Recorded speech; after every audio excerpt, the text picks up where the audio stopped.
Hello learners, I'm Dr. Vikram Singh, Associate Professor, Department of Social Work, Regional Campus Manipur, Indira Gandhi National Tribal University, Amarkantak, Madhya Pradesh. Today's lecture will be based on basic psychological concept in human behavior, part 1. The objective of these lectures are as follows. After discussing this lecture, will present you with a general introduction to the basic psychological concept in human behavior. It will enable the learners to understand the following concept in psychology. The first, attitudes. The second, values. The third, prejudice. Fourth, nature and influence of attitudinal change. Fifth, concept of learning. Sixth, types of learning. Last but not least, factors promoting or impeding learning. Let's begin. Introduction. As you know, human behavior is shaped by many factors, both inside a person and in their environment. Psychology helps us to understand why people think, feel, and act the way they do. Important concepts in psychology include attitude, values, and prejudices. Attitudes are how people positively or negatively about something, while unfair attitudes towards certain groups can affect how we treat others. Understanding these concepts help us explain everyday human behavior. Attitude. Attitude can change over time through experiences, social influence, or learning. Studying how and why attitude change is important because it shows that behavior is not fixed. Learning is another key concept in psychology, explaining how people gain knowledge, skills, and habits. By exploring attitudes, value, and learning, we can understand how behavior develops and how people adapt to new situations. Learning happens in different ways also, such as through practice, reward, and punishments, or observing others. Many factors affecting learning, including motivation, attention, emotions, and such social environment. Knowing these factors can help teachers, parents, and social workers support better learning and personal growth. Studying these basic psychological ideas gives students a clear understanding of human behavior and prepares them to apply this knowledge in real life. Now we will discuss about attitude and values, their nature and influence on attitudinal change. Attitudes are enduring evaluations of people, objects, events, or ideas, which can be positive, negative, or neutral. They guide our feeling, thoughts, and behaviors in daily life. For example, a person may have positive attitude towards environmental conversation, which encourage them to recycle and reduce waste. Values, on the other hand, are deep-rooted beliefs about what is important in life and serve as guiding principle for behavior. While attitude are often situation-specific, values are broader and more stable. For instance, someone who values honesty will generally act truthfully in different contexts, whether at home, work, or school. Both attitudes and values shape how individuals interact with others and make decisions. Therefore, attitudes are not fixed. They can change due to experience, social influence, education, or persuasion. This process called attitudinal change, which can affect behavior in meaningful ways. For example, an individual who initially holds a negative attitude towards online learning may change their perspectives after experiencing its benefits, such as flexible schedules and access to diverse resources. Similarly, cultural exposure or interaction cultural exposure or interaction with people from different backgrounds can reduce prejudice attitude and promote inclusivity. Attitudinal change is influenced by the strength of existing belief, the credibility of the source of influence, and personal motivation to adapt. However, values and attitudes are closely interconnected. Values often form the foundation upon which attitude develop, and changing attitude may sometimes reflect a deeper shift in underlying values.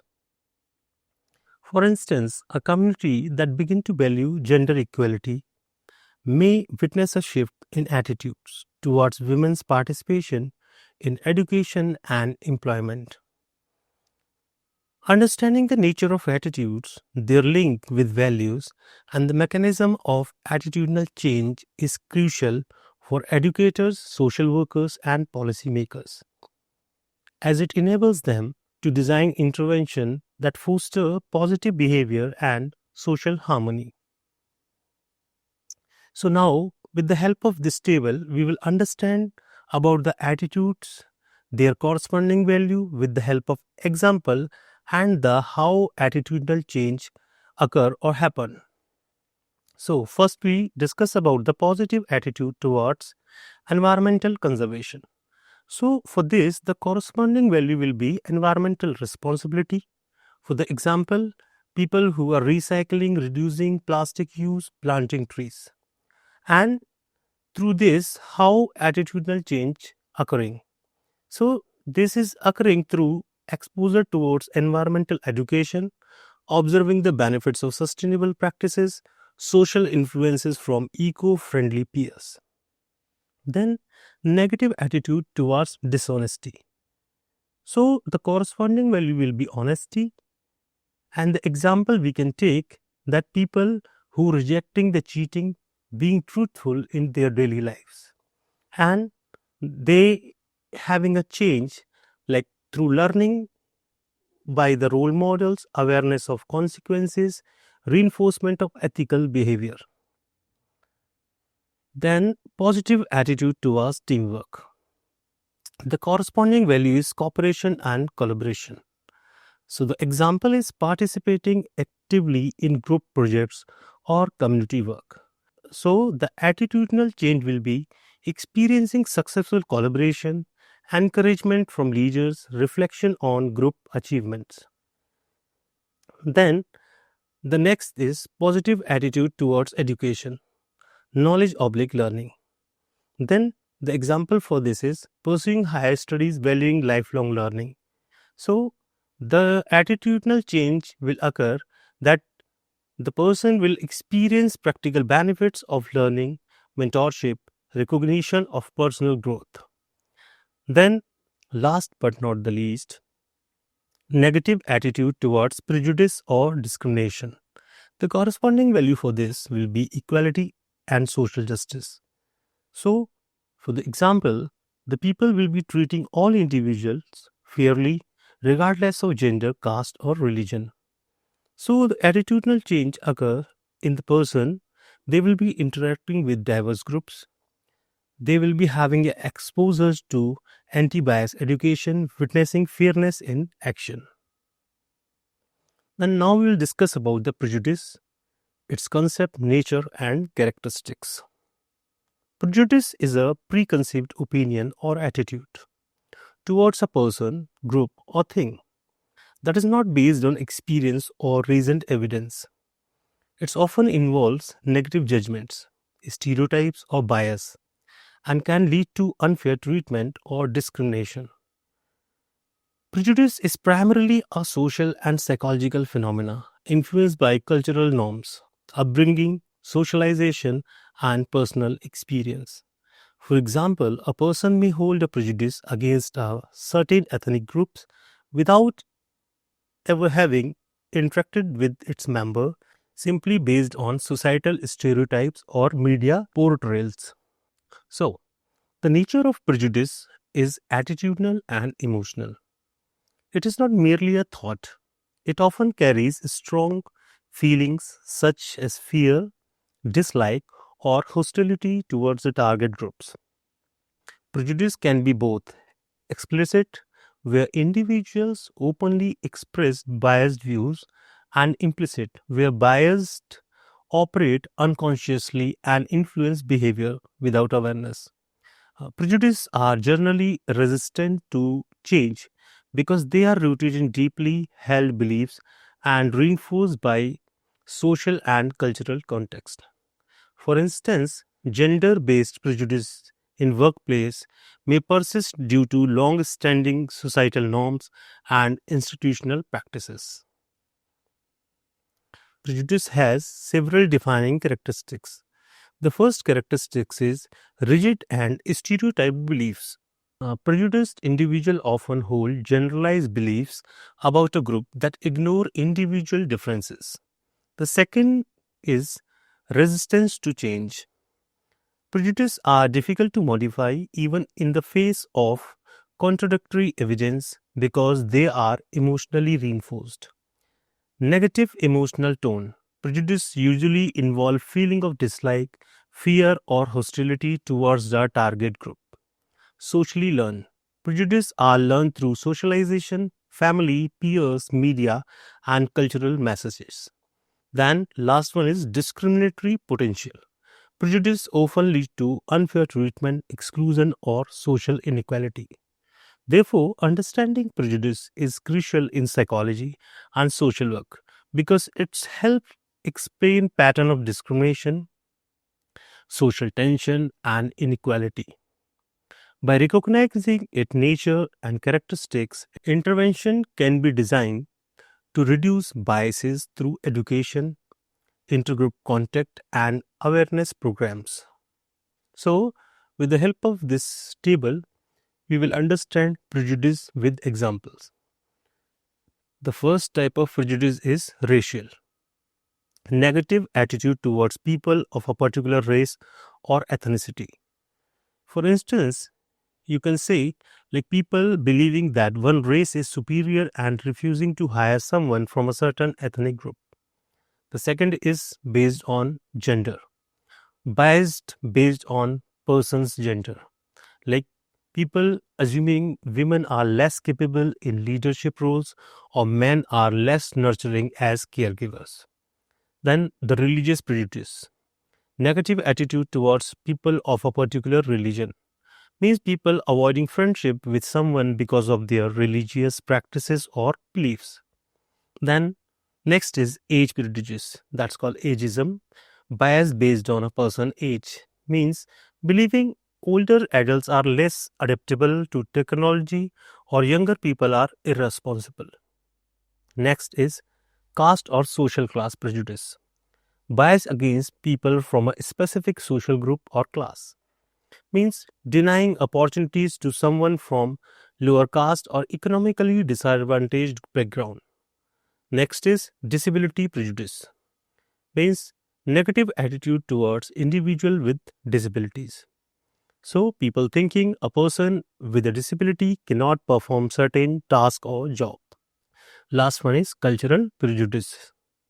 So it is a bias against people with different cultural practices or languages, in which people criticizing someone for their traditional dress, food habits, or accent. So now we will be discussing about the theories of prejudice. So the first theory defined prejudice is social learning theory. Prejudice is learned through observation, imitation, and reinforcement from family, peers, media, or culture. People adopt biased attitudes by observing their discriminatory behaviors or hearing stereotypes repeatedly. Example, a child develops negative views towards a certain caste after hearing family members speaking derogatory words about that particular community, caste, or group. The second theory is cognitive theory. Prejudice arises from mental shortcuts or stereotypes that help simplify complex social information. People categorize others into groups and make assumptions based on limited information. For example, believing all teenagers are irresponsible without knowing individual behaviors. The next theory of prejudice is motivational theory. Prejudice is driven by personal or group needs.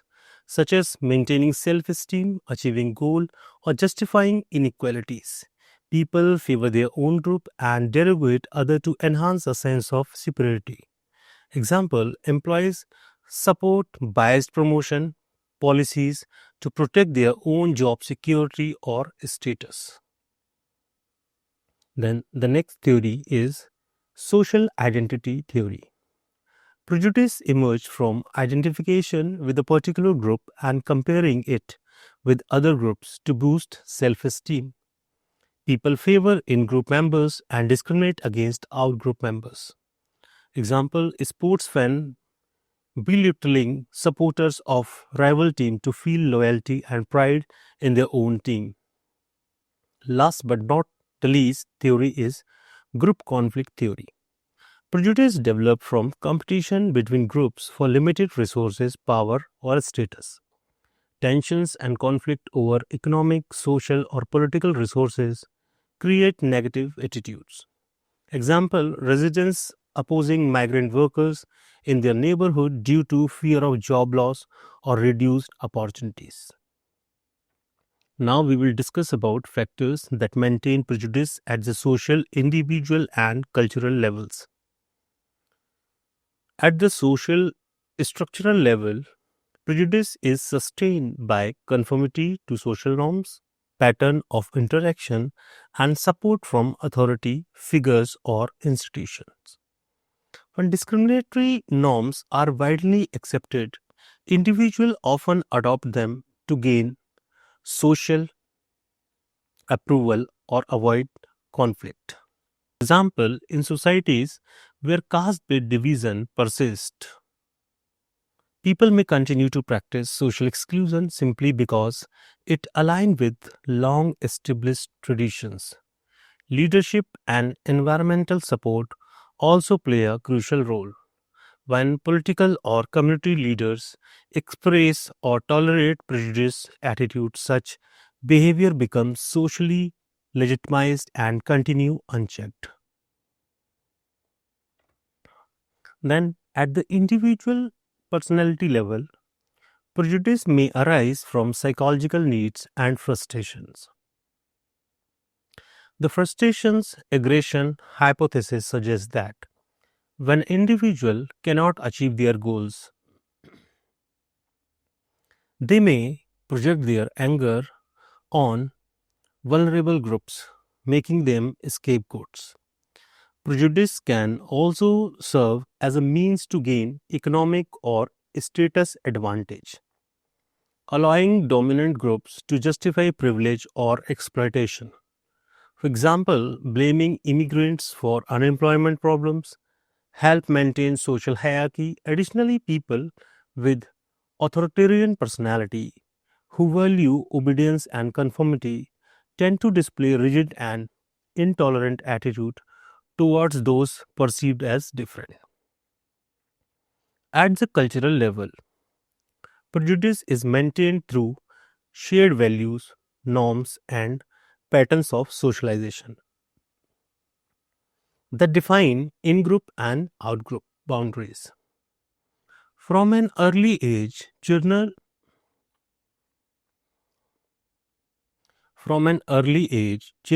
learn through family, media, and education who is considered part of their group and who is not. These cultural teachings shape perception of superiority or inferiority among groups. For instance, cultural narratives that glorify one religion, language, or ethnicity over others fosters long-term intergroup bias. Such social learning ensures that prejudices are passed from one generation to next, becoming embedded within the collective mindset of society. Effects of prejudice in social behavior. Prejudice has profound negative effect on social behavior, leading to discrimination, social exclusion, and inequality. It distorts perception and interaction by creating unfair judgments based on group membership rather than individual merit. Prejudiced attitudes fosters hostility and mistrust between groups, resulting in segregation, violence, and unequal opportunities. For instance, caste based prejudice in India has historically restricted Dalit from accessing education and employment, reinforcing cycle of poverty and marginalization. Similarly, gender and racial prejudices limit women and minority groups from achieving leadership roles, thereby maintaining systematic inequality. Such bias damage social harmony, reduce cooperation, and hinder the development of inclusive societies. However, some scholars or researchers note that prejudice can have positive social effects under limited conditions, particularly when it is strengthened in group solidarity or motivates collective social reform. For an example, awareness of being the target of prejudice may unite marginalized groups, fostering resilience and shared identity, such as the civil rights or Dalit movements that arose in response to discrimination. These movements have prompted significant legal and social changes, challenging entrenched biases. Nonetheless, while prejudice may indirectly lead to positive outcome through resistance and reform, it directly consequenced remain largely harmful to individuals and society. Hence, understanding and addressing prejudice is essential for promoting empathy, equality, and social justice. Then, now we'll discuss about learning and its types. Learning is the process by which an individual acquires new knowledge, skills, attitudes, or behaviors through experience, study, or instructions. It involves both physical and mental activity that lead to relatively permanent changes in behavior or understanding. In simple terms, learning is a process which is the result of directed physical and mental activity leading to new or changed responses. This means that learning does not occur by chance, but through purposeful engagement, practice, and reflection. For example, a student learning to solve mathematical problem engage both mental effort, thinking and reasoning, and physical activity, writing and practicing, until the correct method become part of their habitual response. Similarly, learning to play a musical instrument or adapting a new cultural environment demonstrates how experience shape behavior and understanding over the time. Now we will discuss about the types of learning. The first type of learning is sensory motor learning. Sensory motor learning involves the coordination of sensory input and physical movement to develop new motor skills. It occurs through repeated practice and feedback, helping the body and mind work together efficiently. This type of learning is essential for tasks that require muscle memory.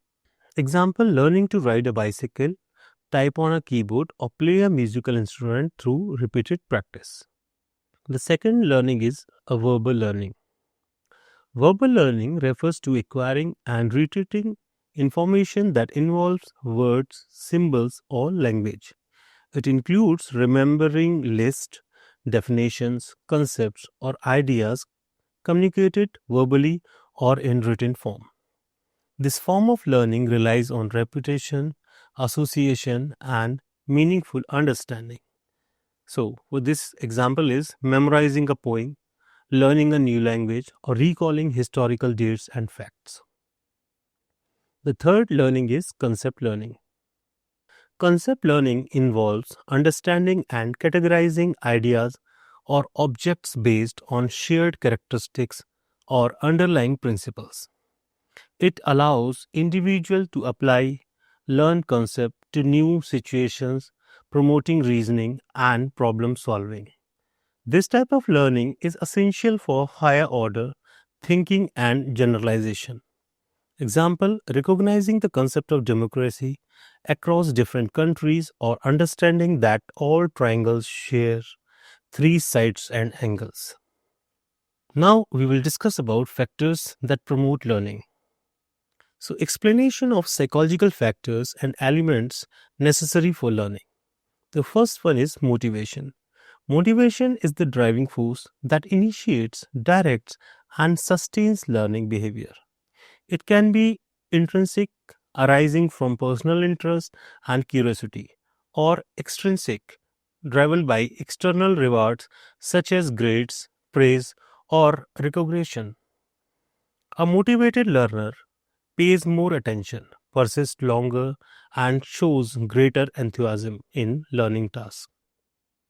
For instance, a student who is genuinely interested in science spends extra time reading beyond the syllabus, while another may study diligently to achieve high marks.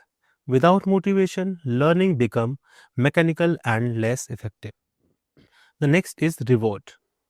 Reward play a crucial role in reinforcing desired learning behaviors. A reward serves as positive reinforcement that strengthens the connection between stimulus and responses. When a learner receives appreciation, good grades, or social recognition for their effort, they are more likely to repeat the behavior. For example, a teacher praising a student for completing homework on time encourages continued discipline and responsibility. Rewards not only promote engagement but also help sustain motivation, particularly in the early stage of learning. Factors promoting learning. The next is punishment. Punishment, when applied carefully, can discourage undesirable behaviors and help learner focus on corrective actions. Knowledge of result, feedback, or knowledge of result is another essential element that help learners to understand their progress and areas for improvement. Next is competition. Competition stimulates learner to perform better by comparing their performing p- competition stimulates learner to perform better by comparing their performance with others or with their own past achievements. The next is factors that impeding learning. The first factor is psychological and emotional factors. Emotional instability, that is anxiety, fear of failure, and lack of motivation are major psychological barriers towards learning. When a learner experiences stress, depression, or low self esteem, their ability to concentrate and retain information declines significantly. For example, a student who constantly fears making mistakes during class discussion may avoid participation, leading to their lower understanding and confidence. The next factor is environmental and physical factors. The environment in which learning takes place has a direct impact on performance. Poor lighting, excessive noise, uncomfortable seating, or lack of a proper learning material can distract students and reduce attention span. For instance, children studying in overcrowded classroom often find it difficult to focus on lessons due to constant disturbances. Physical health also play an important role. Fatigue, illness, or sensory impairment such as a poor vision or hearing can severely limit a learner's capacity to grasp and process new information. Hence, creating a conducive, inclusive, and well equipped learning environment is essential for effective learning. The next factor is social and cultural factors. Social background, family support, peer influence, and cultural attitude towards education also shape learning outcomes. Learners from marginalized communities or disadvantaged socioeconomic backgrounds may face discrimination or lack of resources, which restrict their opportunities for academic background or academic growth. For example, a girl from a rural area may have limited access towards education due to traditional gender roles, while another students might face peer pressure discouraging academic excellence. Additionally, language barriers and cultural differences can hinder understanding and participation. Overcoming these challenges requires inclusive teaching practices and equitable access towards learning resources. So, finally, we are going to conclude today's lecture. So, after discussion in this lecture, it has provided an overview of fundamental psychological concepts related to human behavior and learning. The lecture began with an understanding of attitudes, values, and prejudice. It's highlighted how these mental constructs influence individual and social behavior. Learner explored the nature and theories of prejudice, its roots in social, cultural, and personality factors, and its impact on interpersonal relations. The session also examined the process of learning as a result of directed physical and mental activity, describing its major types sensory motor, verbal, and conceptual learning, and the essential psychological element such as motivation, reward, punishment, and competition that drive reinforcement and behavioral changes. So, that's for the today. Thank you so much.